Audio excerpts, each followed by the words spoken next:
안녕하세요. 오늘 저희가 함께 살펴볼 자료들. 남성과 돌봄 노동이라는 주제인데요. 특히 한국 남성 보육교사가 겪는 현실에 대한 이야기입니다. 네, 안녕하세요. 한 남성 보육교사의 경험담이 담긴 기사랑 또 관련 통계들을 좀 보면서요.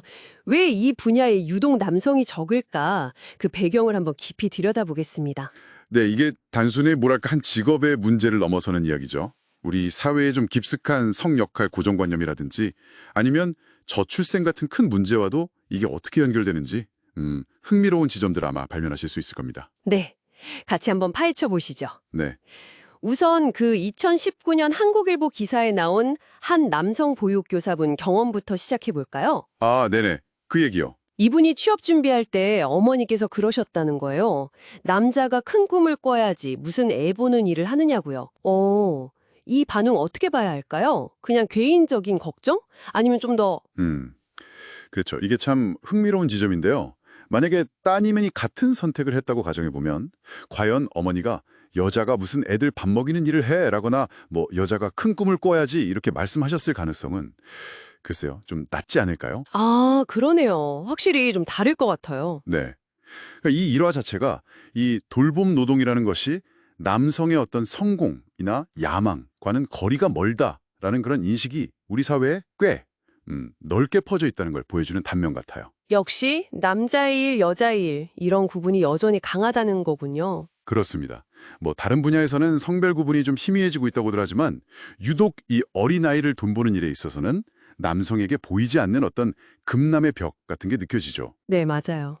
사실 이런 성별화된 노동 인식이 어쩌면 한국 사회의 그 심각한 저출생 문제와도 이게 무관하지 않을 수 있습니다. 저출생 문제요? 어떻게 연결이 될까요? 그러니까 남성이 육아에 동등하게 참여하지 않는 문화는 결국 여성에게 출산이라든지 돌봄 부담을 가중시키잖아요. 네, 그렇죠. 결과적으로는 아이를 낳아서 기르는 것 자체를 더 어렵게 만드는 그런 요인이 될 수도 있다는 거죠. 듣고 보니 그렇네요. 그 뚜리를 좀 더 거슬러 올라가 보면 과거 한국 사회의 남아 선호 사상하고도 연결될 것 같고요. 정확히는 아들 중심의 가부장적 가치관이죠. 예전에는 여성의 어머니로서 제대로 인정을 받으려면 꼭 아들을 낳아야 한다는 그런 압박이 있었잖아요. 네, 맞아요. 그런 분위기가 있었죠. 1980년대 중후반부터 90년대 초반 이때는 뭐 여아 선별 낙태 문제 때문에 출생 성비 불균형이 정말 극심했고요. 그 통계 봤어요. 셋째 아이 성비가 190이 넘었다는. 네, 1990년 통계 보면 셋째 아이 성비가 여아 100명당 남아가 무려 193.7명이었으니까요. 정말 심각했죠. 심지어 우리가 그냥 쓰는 말 중에도 남자 형제가 없는 외동딸을 무남동녀라고 부르잖아요. 그렇죠. 이것도 생각해보면 좀 의미심장해요. 아들이 없다는 사실을 굳이 남자가 없다, 무남 이렇게 표현해서 오히려 그 아들의 부재를 통해 아들의 중요성을 더 강조하는 것 같기도 하고요. 맞습니다. 뭐랄까, 아들은 태어나지 않아도 그 자리가 이미 마련된 존재, 당연히 있어야만 하는 존재, 이렇게 여겨졌던 거죠. 네, 이런 환경 속에서는 어머니들이 자신을 사회적으로 인정받게 해준 그 아들에게 큰 꿈, 그러니까 사회적인 성공에 대한 기대를 투영하는 경향이 강할 수밖에 없었습니다. 그래야 어머니로서의 나의 지위도 좀 공고해진다고 느끼셨을 테니까요. 바로 그겁니다. 그래야 한다고 느꼈으니까요. 그렇다면 그렇게 귀하게 여긴 아들이 전통적으로 이건 여성의 몫이다라고 여겨지던 보육교사가 되겠다고 했을 때 가정이나 사회에서 쉽게 받아들이기가 좀 어려웠던 배경이 이해가 되네요. 네, 바로 그 지점입니다. 그러니까 아들이 돌봄 노동을 선택하는 것에 대한 어떤 거부감은 이게 단순히 개인적인 호불호의 문제를 넘어서는 거죠. 이런 역사적이고 문화적인 맥락 속에서 형성된 측면이 강하다, 이렇게 봐야 합니다. 실제로 통계를 좀 봐도요, 현실이 명확하게 드러나더라고요.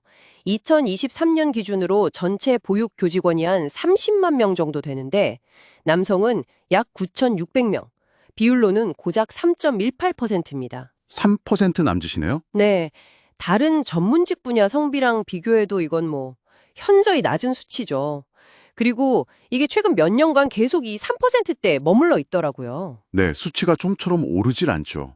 이런 낮은 수치에도 불구하고 사실 변화의 필요성은 꾸준히 제기되어 왔었잖아요.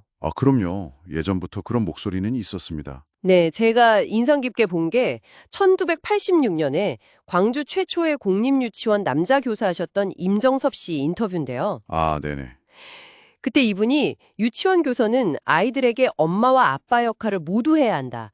그래서 남성 교사가 더 필요하다. 이렇게 강조하셨더라고요.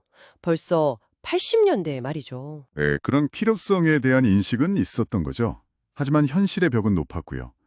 이걸 국제적으로 좀 비교해보면 한국의 상황이 더 두드러집니다. 다른 나라들은 어떤가요? 2015년 OECD 자료를 보면요. 스웨덴이나 독일 같은 나라들도 영유아 보육이나 교육 분야 남성 비율이 5% 미만으로 아주 높지는 않았어요. 아, 거기도 높진 않군요. 네, 그렇긴 한데 한국은 당시에 1% 미만이었습니다. 유독 낮았죠. 1% 미만이요?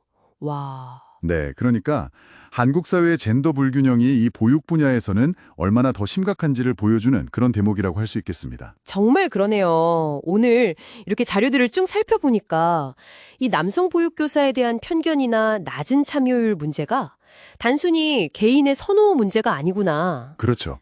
역사적인 남아선호 사상이라든지 가부장적인 기대 같은 것들이 얽혀있는 상당히 구조적인 문제라는 걸 알 수 있었습니다. 통계 수치도 그걸 딱 보여주고요. 네, 맞습니다.